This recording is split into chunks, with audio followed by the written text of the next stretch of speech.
All right. Thanks everyone for joining us this evening. Like I said, I'm Dr. Crystal, Dr. Beal. Crystal is fine. I use they, them pronouns. I'm a physician and I'm also queer and gender diverse myself. I identify as femme in like a way that is very non binary. Um, and Nora, I did forget to mention I can no longer see the screen. And so if you need me, you really do have to speak up. I won't catch chats or waves or anything like that. Um, and so we're going to spend some time tonight just going through ways we can navigate the world more safely as a gender diverse person. And so just tips and strategies and techniques. And I invite anyone to ask questions at any time. We don't have to save them for later. Just feel free to chime in whenever they suit you. Also, if you have ideas or thoughts or suggestions, things like you think you want to add from a safety perspective, we're happy to hear those as well too. Okay. I already talked about me. We have to go through my disclosures because it is recorded for healthcare providers later. I don't have anything to disclose. My only source of funding is the private practice that I own. And that's me.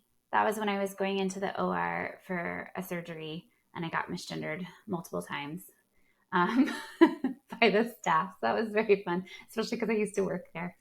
All right. So I'm not seeing the presentation.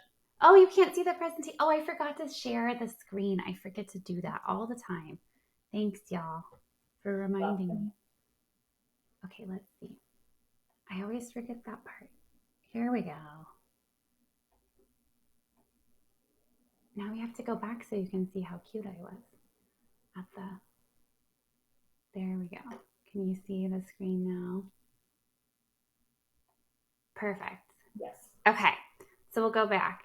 That's me going to the OR as a patient, getting misgendered multiple times at the facility I used to work at. Good times. Okay. So first thing we'll talk about is like your safety in a healthcare environment. So the unfortunate reality is at some point, some kind of healthcare practitioner, whether it's the person drawing your blood or a nurse who's helping you get roomed, or a physician assistant or physician who's doing your exam or visit, is going to ask you inappropriate questions about yourself because you're trans. Usually they're going to ask you questions about your genitals that have nothing to do with why you're there. They may also I have heard multiple stories of it going insofar as like a provider asking someone to disrobe when the patient wasn't there for anything that had to do with like a genital exam. So there was no reason for that to happen. And so because of that, I really want to make it a point for everyone here to hear that it's really important that you get to decide what happens to your body at any and every healthcare visit you attend. So at any point, at any visit, you can tell any of the staff members who are interacting with you, whether they're the physician or the CEO or the medical director or a nurse, that you're done, that you want them to stop. And if they don't respect that stop, you need to, repeat it and say, I'm going to pull my phone out and start recording this situation. Um, and, and that will probably help them slow down and reconsider what they're doing and respect your boundaries. And so your body is yours. You get to make the decisions about what happens to it. And that includes the decisions in a medical setting and what exams you participate in and what exams you don't. You always have the right to say no to anything at the doctor's office or any other healthcare provider's office. It doesn't always feel like that, right? Because the doctor sometimes has something we really want or need, particularly like when we're trans, we might want like testosterone therapy or estrogen therapy. And we feel like if we don't play along, we won't be able to get what we need. Um, but there really frequently, there are other options. There are other providers you can see or access. That is not always true, but a lot of the times it is true. Or you can go back to that same provider when you have a support person with you who can help you navigate it in a safer fashion. So those are always things to think about. I really like to encourage patients to start practicing saying no to like safe, easy things so that the first time they say no isn't to something like big and scary, right? And so like I say no all the time when they want to check my blood pressure. I really don't like how the cuff feels on my arm. It's really tight and uncomfortable. It's like a sensory processing thing for me. So maybe about 75% of the time I decline getting my blood pressure checked. Um, and if you practice again with these like little things, it can help make it an easier skill to use in the moment when something is actually harder and scarier. Um, and interestingly enough, like I do think healthcare has gotten better about respecting no's. Like I know maybe even just 5 years ago when I would say no to my blood pressure, like sometimes the medical assistant or nurse would want to fight with me about it. They'd be like, well, we need to do this. And I'd be like, well, why do you need to do it? And they were like, because we're supposed to do it. And I would say like, you know, I don't want it done. Like, let's ask the doctor if they really need it. And so they don't do that anymore. They just say, okay, it seems like at most of my visits. So that's kind of a nice change. Um, I did in the emergency department, though, definitely have an emergency physician want to do an exam that I declined. I said no. And they started walking to the sink to wash their hands. And they said, oh, it's just going to be really simple. I'm just going to do this. And they washed their hands and walked towards me. And I said, do not fucking touch me because I had already said no and they'd already disrespected it. And so that got their attention. And they said, okay, we won't do that. We'll, move on. And I said, thank you. Again, the situation with the emergency department doctor, like I was under a lot of stress. I was in pain. I was seeking care and I was under a lot of stress. But I had practiced saying no in like safer, simpler situations. So I actually felt like I could say no in that moment. Any questions about saying no in a healthcare setting? Okay. And what happens if someone responds poorly to that no? Remember, like, again, it's your body. You get to say no. They don't get a right to say what happens to your body. And so you can, if it's not the like physician or nurse practitioner or physician assistant that you're going to see, like ask to talk to the actual provider that you're going to see, because sometimes they'll have a better understanding of like what actually needs to happen for medical purposes and what doesn't. Or ask to see the manager if it was just like a staff member at the front desk or something like that.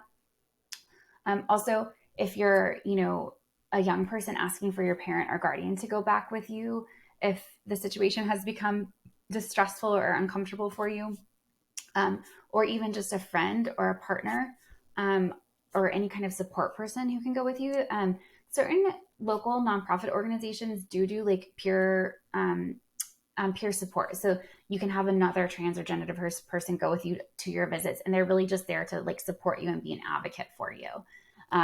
So again, it doesn't have to be someone you even know personally who's going to get to hear information maybe you don't want them to hear. Like I said before, you can also always ask to record with your phone. And, if they're violating your no, I don't even say like you need to ask. You just say like, I'm going to start recording this. And then you can always choose to leave or end the visit. And so when you're admitted to a hospital facility, like sometimes if you leave against medical advice, there might be consequences to getting a bill. But if you just leave a clinic visit at a doctor's office, there's no like financial consequence to that from an insurance perspective. So that's fine to do. You can just like get up and leave. I've done that as well. And if you're on a telemedicine visit, you can just log out. Questions about any of that? Okay. Like I said, we kind of talked about this already. As far as being threatened with a bill, if you were staying inpatient somewhere, so if you were staying overnight in a medical facility, like I said, if you leave early, sometimes they'll say it's against medical advice, and then sometimes an insurance company will refuse to cover the bill if you left against medical advice. That being said, in a situation where your autonomy and rights are being violated, you could submit Nora, what's the word I'm looking for? You could basically submit a report to your insurance company with the details of your mistreatment and why the coverage should be paid. And this is also something that potentially, if it got far enough, that some of the attorneys that work in advocacy for trans healthcare rights, might be interested in the case from in a pro bono perspective. I can't guarantee that, but these are the types of things that they look at and try to pick up for our rights. And so another thing that happens in the healthcare system is something called trans broken arm syndrome. And it's basically when a biased or poorly educated healthcare provider assumes that any issue you bring to them is related to the fact that you're trans or gender diverse and that you're on medication for that.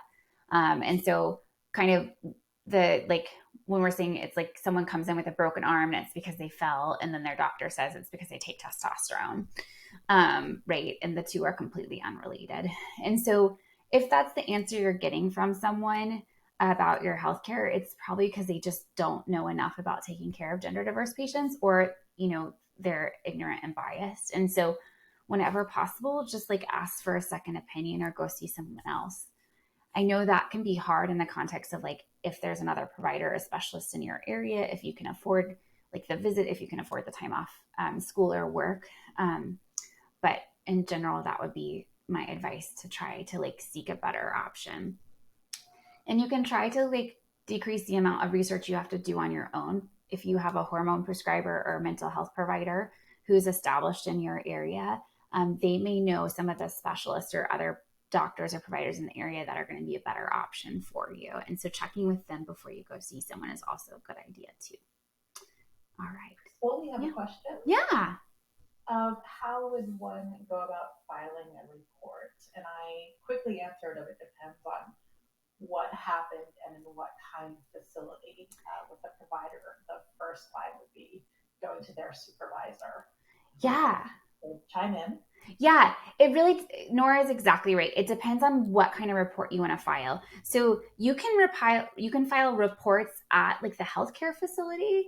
And so sometimes there's actually even just like anonymous complaint boxes that you can just drop like a comment card in at like a clinic or a hospital. If you can also file reports that aren't anonymous, that are complaints, and then like someone from the healthcare system will investigate it and contact you with their, what they found. If it's a report where you want your insurance company to pay for something that's been denied, that would be a process you would want to go through with your insurance company, not the healthcare clinic or system. But typically with the healthcare system, you would just want to start off with like asking at the front desk, like, is there a place where I can put comments or like report concerns? And they'll usually be able to point you in the right direction. And then with the insurance company, I would start off by calling your member benefits team. Does that sound right to you, Nora? That does. Okay, did that answer your question?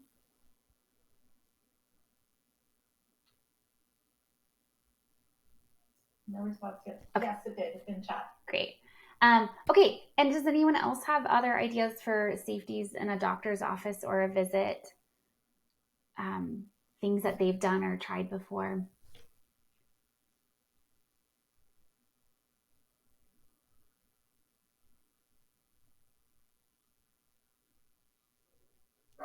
Okay, we'll go in if something comes to someone later. Feel free. And sorry if you hear my dog barking. Okay, safety when traveling. So this is a big one.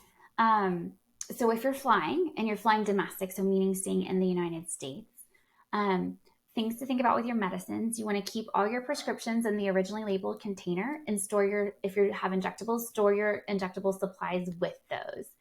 And so very often, like the sticker for your hormones is on the box that the hormones comes in, not the vial, right?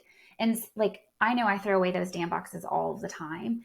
And you do want to keep the most recent one actually, because if you are going to fly, you want to be able to put your vial back in there and have that printed prescription on it so you don't get hassled by anyone trying to take the medicine through TSA. And then you'll also want to have a letter from your provider for TSA. And so I write these for my patients all of the time that says like, you're my patient, you're under my care, this medication is like prescribed and managed by me and it is appropriate. And then on the flip side of it, it has all of TSA's own policies and guidelines that say that they're going to treat trans and gender diverse people and all people with dignity and respect. It's just a reminder of their policies. And so your provider should be able to write one of those for you as well. You can also contact TSA before you travel and ask for an assistant to help you move through TSA. That's something you can do. Another thing to think about doing is getting something like TSA PreCheck or Global Entry. These are programs that you pay like a membership fee. There's several different of these programs available and they have different costs. I think some are as much as like maybe $150 a year, and then some are like $100 for a few years. But you go through this process where you do like, you fill out this background check and information and you do an interview, and then they either approve you or don't approve you based off that information to go through TSA security in a faster fashion. And so basically, you're just like a pre-approved traveler, so you don't get as thorough of an investigation when you go through TSA. So it can speed up the process and make it a little less challenging. TSA does have a formal place for complaints as well, and that link is actually, that is hyperlinked right there. And so if you do have an issue with TSA, you can file a complaint through their system. And I think we're going to talk about international flying next, and I don't know why the texts are different colors. Sorry about that. But all of those same recommendations apply. So you want to do all of those things you did to prepare for a domestic flight. You also want to consider destination laws regarding gender where you're traveling. And so Equalidex and the Human Rights Watch are two really good websites to go to look at your destinations, policies, laws around protections for trans and gender diverse people. And so there are definitely some destinations in the world where like we probably do not want to fly as queer and gender diverse people because like when we get there, there may be threats to our safety. And then that's definitely something to consider even more if you've elected into the non-binary gender marker option on a passport or some other identifying document. So in countries where they have, transphobic laws and legislations, if you have a gender marker on a document that automatically kind of declares you as gender diverse, that might bring more suspicion on you in that space. And so that might be an extra safety consideration. And then, like I said, you can use those resources to check laws, but then, the other best thing you can do is actually talk to that country that you want to visit, their embassy here in the United States. And so that link also goes to the embassy, how to find an embassy. So you can find that there. Any questions about flying domestically or internationally so far? Quick question. Everyone has a copy of the presentation or will get one mailed? Yeah. So I will send out not the presentation itself, but all of the hyperlinked resources will be available. So all of those things you'll be able to that I'm like, you can go click here and find this. You'll get. Yeah. Thank you. Yeah. And then flying internationally with prescriptions, you definitely want to pack them in your carry-on. That's also true domestic. Sorry, I should have made that more clear. Don't put them in your checked bag in case you and your checked bag get separated from each other. And then you also want to bring extra, particularly when you're flying internationally, right? Because your physician, I as a physician can very frequently call a prescription in for my patient if they're in a different state, because my license, even though my license is by state, it's very, it's not super hard. Sometimes with controlled substances, this is hard, but most of the time it's not super hard to get an emergency fill within the United States. My license is not recognized at all in another country. And so I cannot call you in extra estrogen or testosterone if you're in England or you're in Canada or you've gone, to a different country. There are many other ones, but apparently I can't think of any of them right now. And so you want to make sure you have however much you think you'll need for your trip. And then I would say an extra week's worth as well in case something happens and you're stuck there. And then you want... Yeah. About body scanners and pat-downs. Yeah. Is it just a general question about the body scanners and the pat-downs? Yeah, the wording is, what about going through the body scanners?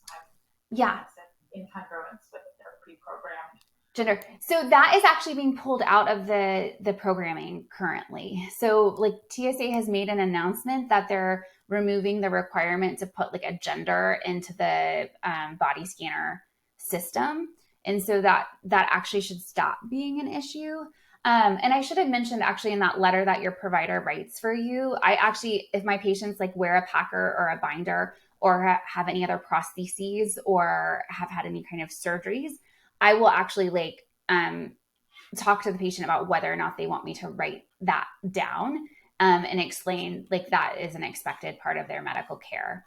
Again, I don't ever want to put something in a letter that someone else might read that my patient doesn't know is there and isn't okay with being there. But if they are okay with it, I'll explain all of that in the letter, again, to help make the process of moving through TSA easier. However, according to the current TSA announcements, that is actually supposed to be changing as we speak. And then if you do the TSA pre-check situation, they oftentimes actually just have you go through an x-ray machine instead of a body scanner. And so that's a little different as well. Did that answer that question? As far as pat downs, I think it varies widely, right? So historically with those body scanners, someone has had to put in a gender, like whatever they perceive your gender marker to be, right? And then if the scanner picks up on something that isn't congruent with that perceived gender by that person who picked the M or the F, then they'll want to do a pat down. And you have options for that versus based on like the gender of the person patting you down, which again, it's just the gender that they're presenting to you, not necessarily their gender as they identify it. You also have, as a youth or adolescent, that should never happen without like a parent or guardian present. And then as an adult, like again, the back of that letter has all of the TSA policies on it. And so you can refer to the back of that letter if you're in that situation to remind you of your options in that moment as well. So the letter I write, you should get your provider to write one too if you're not one of my patients. I can send out a copy of that too. Okay. Did that answer that question?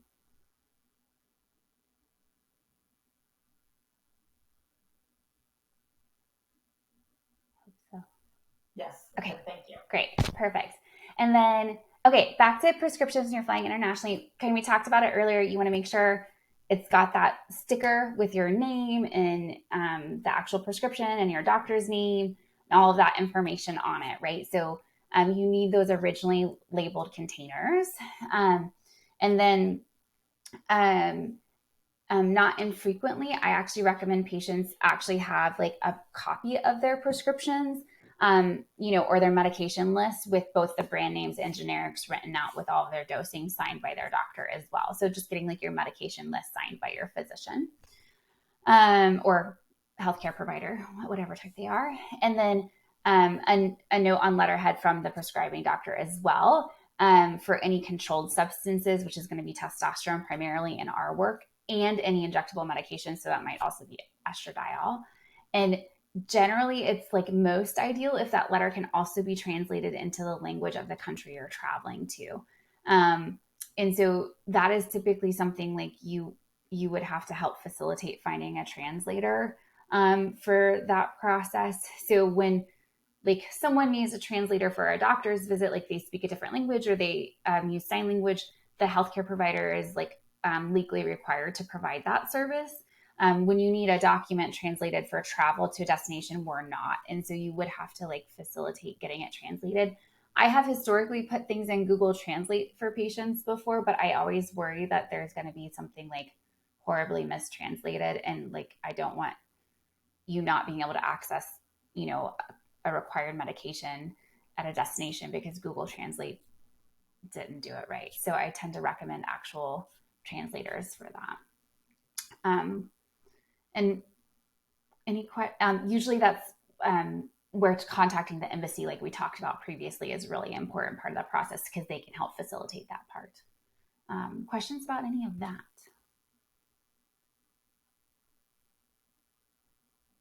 No questions so far. Okay. So you've got a letter for going through TSA. You've got a copy of your medications, prescriptions all written out and signed by your provider. And then you've got another letter on, make sure it's on formal letterhead or stationery for your destination country as well. Okay. Any ideas?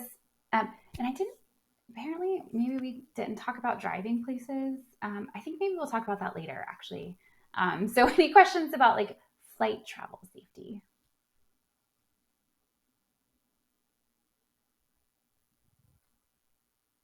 None in chat. Okay. And then school safety. And so this is for any of our patients, who are younger. I think one of the first steps in safety in school situations is kind of knowing your rights.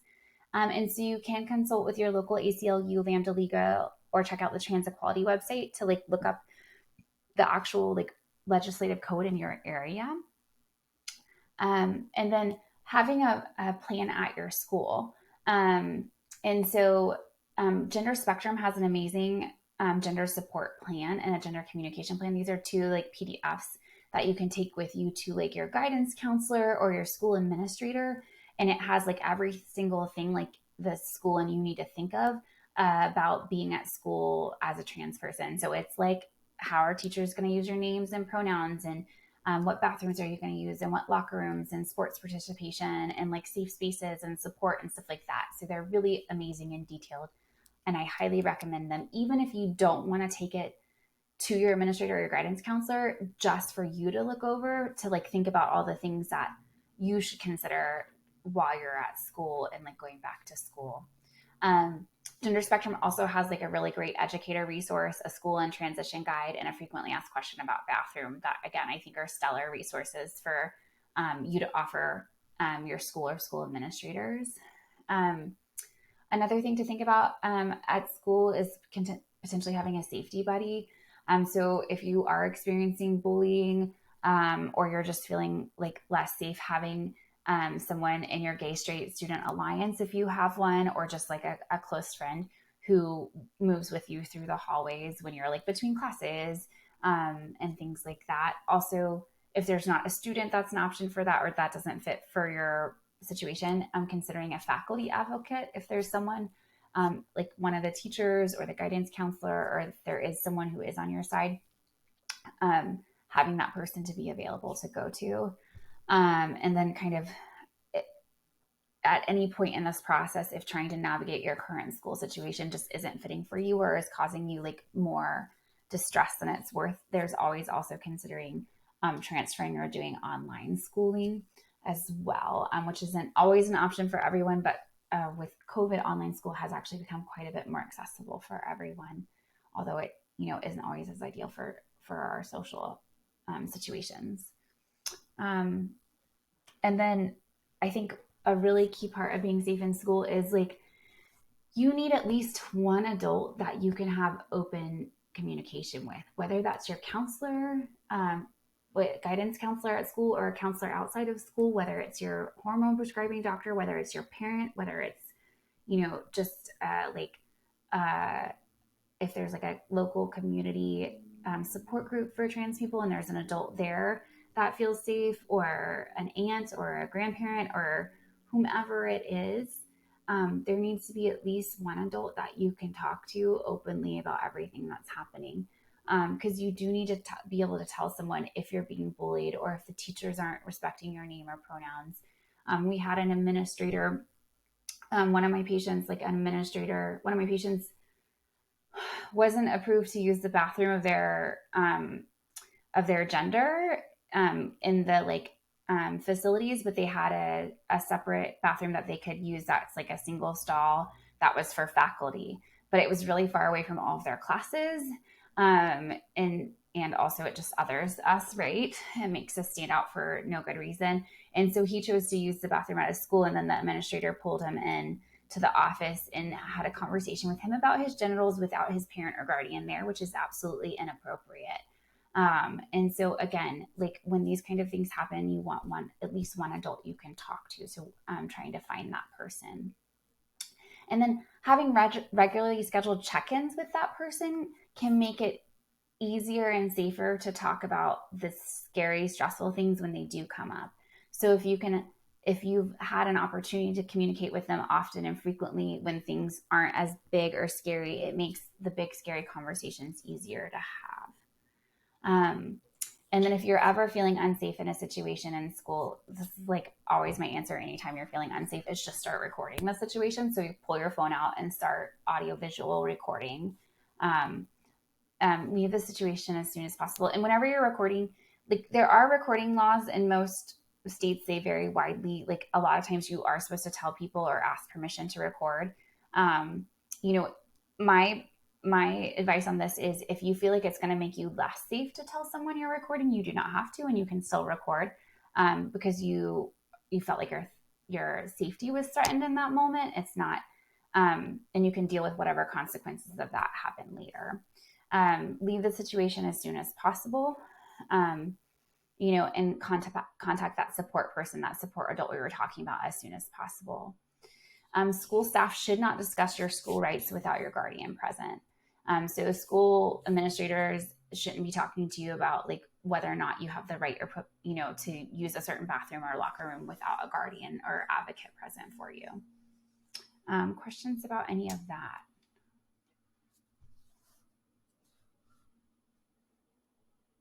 No questions in chat. Okay. And then dating safety. And so I think one of the biggest questions that always comes up around this is like when to disclose that you're gender diverse or trans. And I think that's just like whenever you feel safe and ready. And the answer is, you never have to out yourself to anyone. You don't owe that to anyone. And so if it's a person you're going to want to like get intimate with and like touch each other, take clothes off and things like that, where they might see things they aren't expecting. And if you haven't told them, not that they shouldn't expect it because the world is a bigger place than they have in mind, but that's their problem, not ours. You want to make sure like you're not in a situation where you're going to be physically unsafe if someone's upset.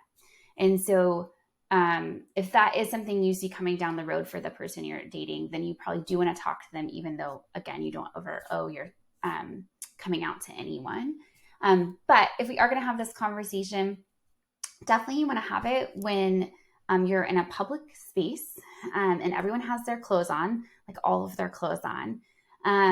And usually it's going to be a lot safer to start testing the waters by discussing like general topics and seeing how their views are. So, kind of like you could ask like what they thought about like the latest anti-trans legislation in your state or a neighboring state, or you can ask what they think about like trans athletes in sports, or you could bring up like any of the, like you could talk about Pose or some of the actors or, more popular trans icons in social media and see what their take is on that.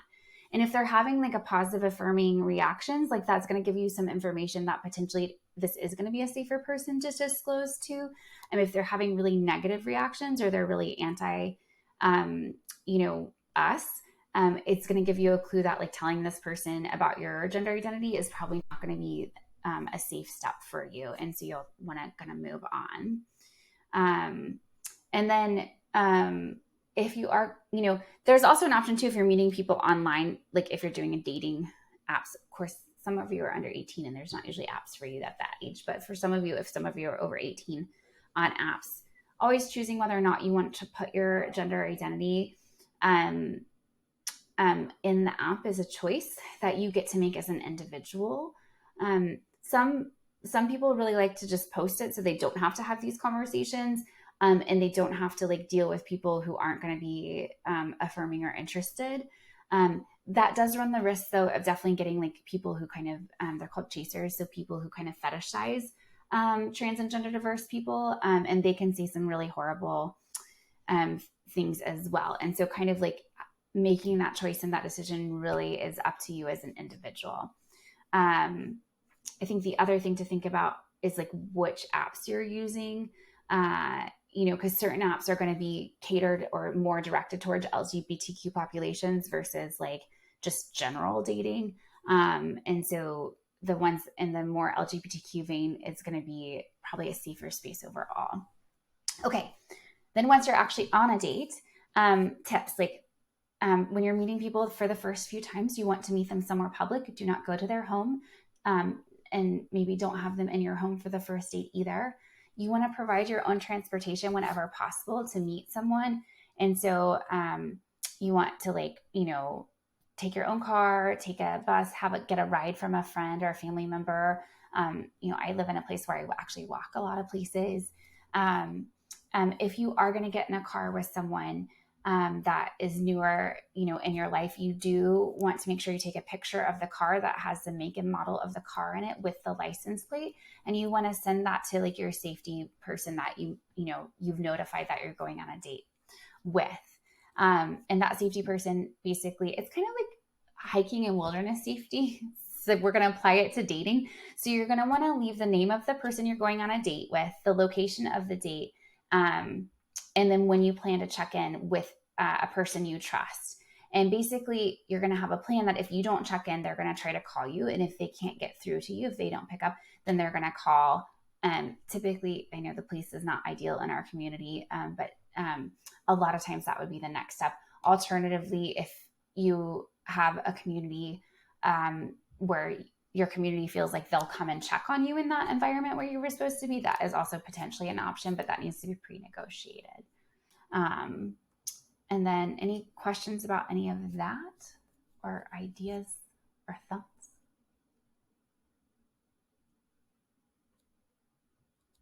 So far, nothing in chat. Okay. And then just safety in public.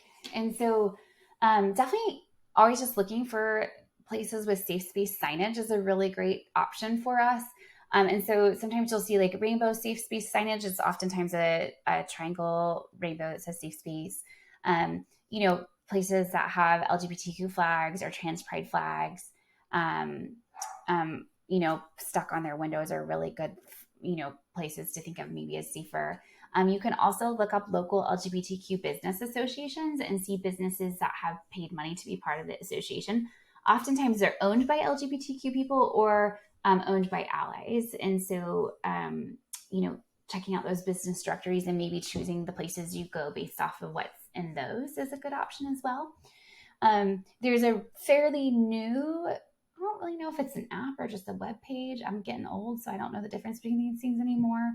But there's a thing that started recently called Everywhere is Queer.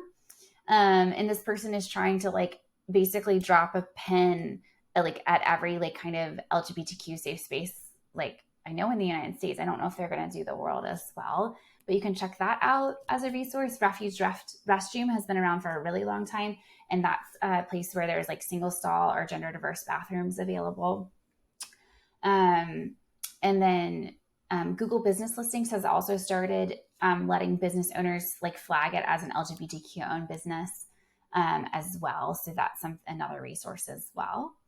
And then if you're out in public, it's just, again, safer choices to make. I initially named this presentation Navigating the World Safely, and then I thought more safely is a better option, right? Because we can't ever guarantee our safety in any situation, but these are some things that can, make choices a little bit safer. And so if you are in a new area, and you've moved, or you're just learning to navigate the world as kind of a young adult, you want to make sure you get to know an area during the daytime. So not when it's after dark. So go on walks or drive around in areas that you're going to frequent often or regularly during daylight hours, and potentially with a companion. And then if you are going to go out after dark, really try to avoid doing that alone if possible. So again, having a known person that can help stay with you and for safety purposes. And then if anytime you're out, even daytime or after dark, you really want to stay aware of your surroundings. So you don't want to wear earbuds, headphones. I don't know, the big ones that go over your ears, whatever those are called. You don't want to have anything preventing you from being able to hear what's happening around you. And you also don't want to be looking at your phone because, again, your attention is going to be distracted and not being aware of what's around you. And so really when you're out and walking around, during the day, but especially at night, you want to be paying attention to what's happening around you, not something that's on your phone or in your ears. And then always avoiding alleys and back streets. So staying in well-lit, heavily traveled pedestrian areas if you're walking is going to be really valuable as well for avoiding harm. And then you could consider having personal safety training. So these are some classes specifically for trans and gender diverse people on self-defense and personal safety. And any really good self-defense class, is the bulk of the class is actually going to be spent on how to avoid getting in a situation where you actually need to use physical self-defense skills. And then have a planner safety check-in. So if you do have to go out after dark, have, again, that check-in buddy, we talked about on the date, someone who knows where you're going, when you're going to be back, when you're going to check in on them, and what to do if you don't check in. And then things to pack or bring with you when you're out in public. So identity documents and a letter from your medical provider if your presentation and documents seem misaligned to anyone, right? And so basically, if like your presentation is going to read to a police officer as really mask, but your gender marker says F, having a documentation from your healthcare provider that just says like, you're under care for this, and this might seem, mismatched to the authorities, but it's completely medically appropriate. Again, can just help smooth things over and make things go easier.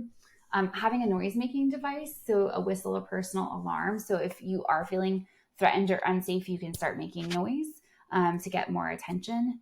And then a cell phone is also like a huge safety device as well. As long as you're not staring at it while you're walking around, but you have it available to make an emergency call if needed. Questions about safety in public or ideas about thoughts about safety in public?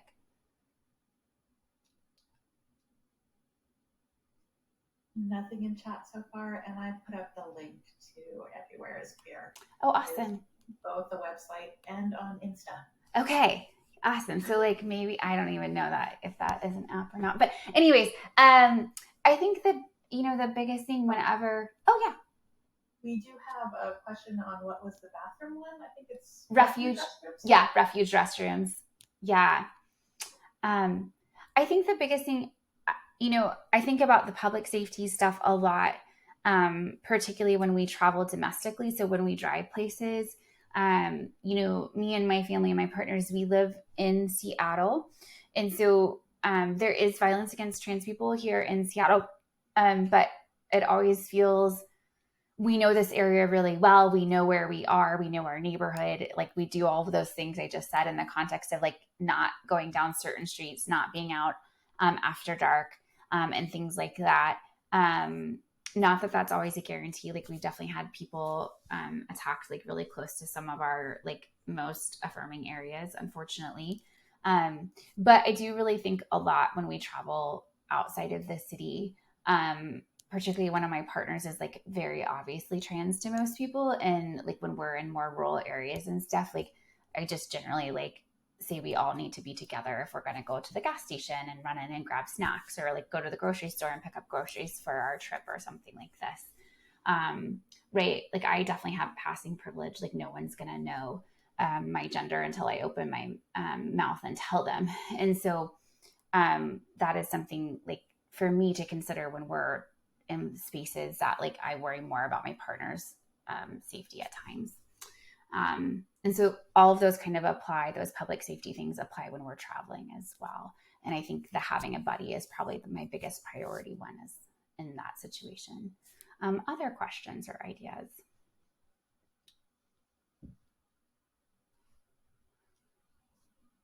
Okay. Home safety.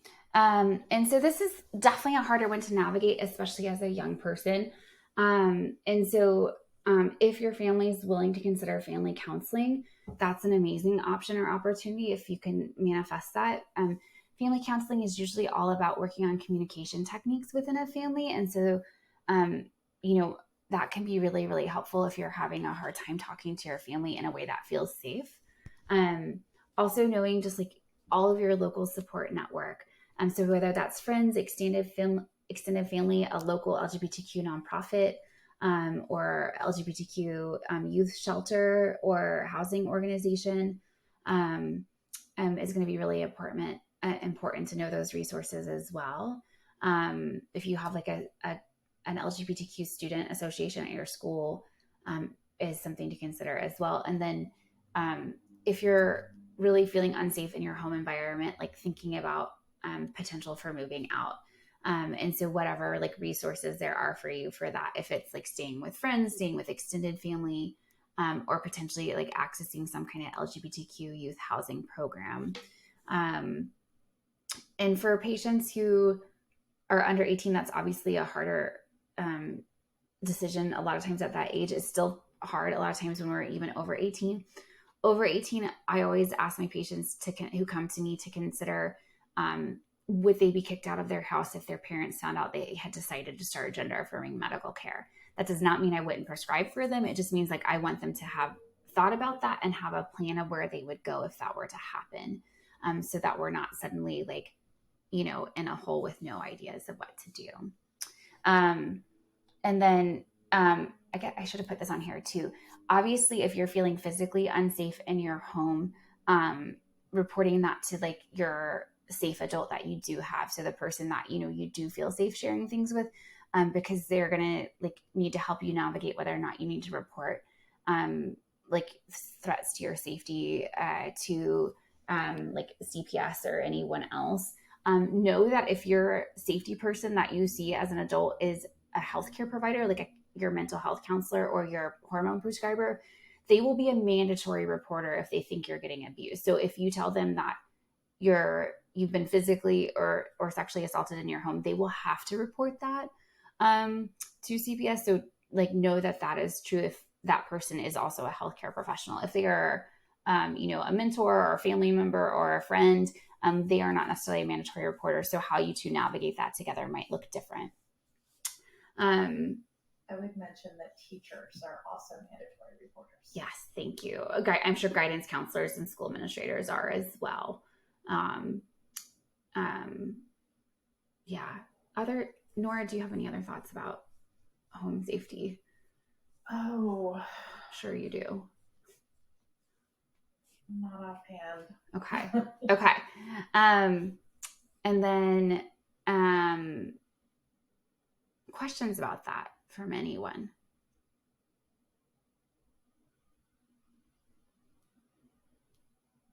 None are coming up. Okay.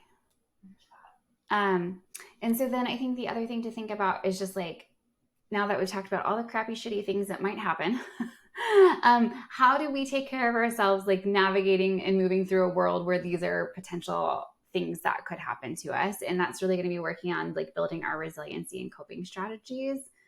Right. And so that can look like a ton of different things. And you just got to pick the ones that fit the best for you as an individual. And so that might be working with a mental health provider or counselor. It might be going to support groups around being trans or gender diverse. It might be doing a workbook. There's, if you like worksheets and like things to fill out, there's a queer and transgender resilience workbook that's really lovely. I think one of the actually most useful ones for me personally is volunteering. And so I think whenever I'm helping my community, I'm less focused on like my own stuff. Not that like the way the world treats us as gender diverse people is like just my stuff, but like my response to it is just mine, right? And so when I'm serving my community, when I'm helping other people, I'm thinking about that positive experience as opposed to like my negative feelings around the interactions with the world. And that may not work for you, but that's just one of the ones I value most. Building community is another huge one for me as well. So like connecting with other queer and gender diverse people, I think is super important, whether that's online or in person.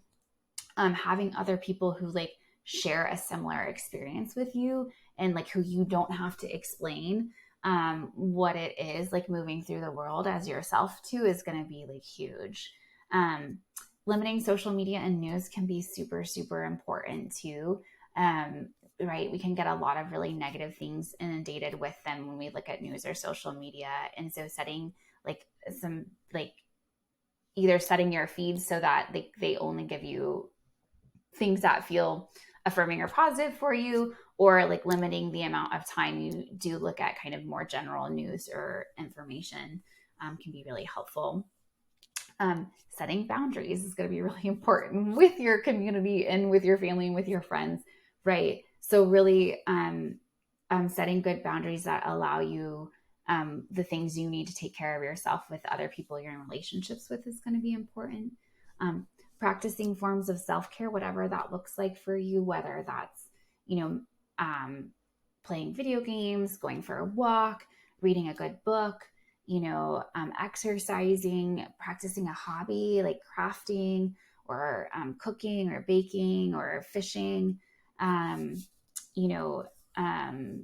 then using community hotlines when you need them. The Trevor Project and Trans Lifeline both have 24-hour hotlines that you can reach out to as well. And I think they also have some chat options where you don't actually have to call.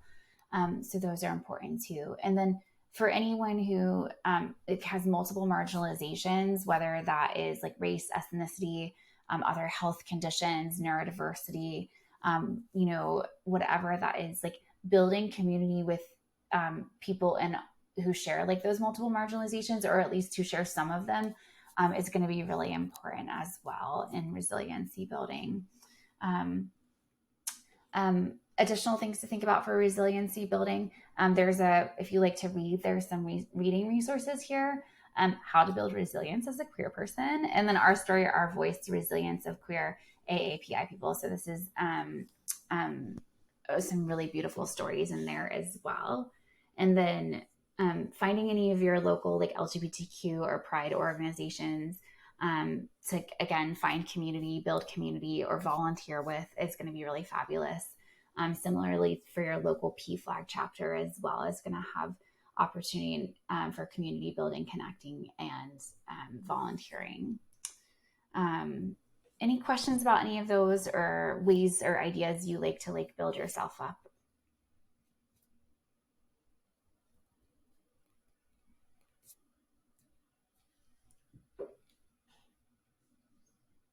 Nothing in chat so far. Okay. I think we may have magically ended on time, which is really rare for me. So feeling good about that. I'm going to stop this recording.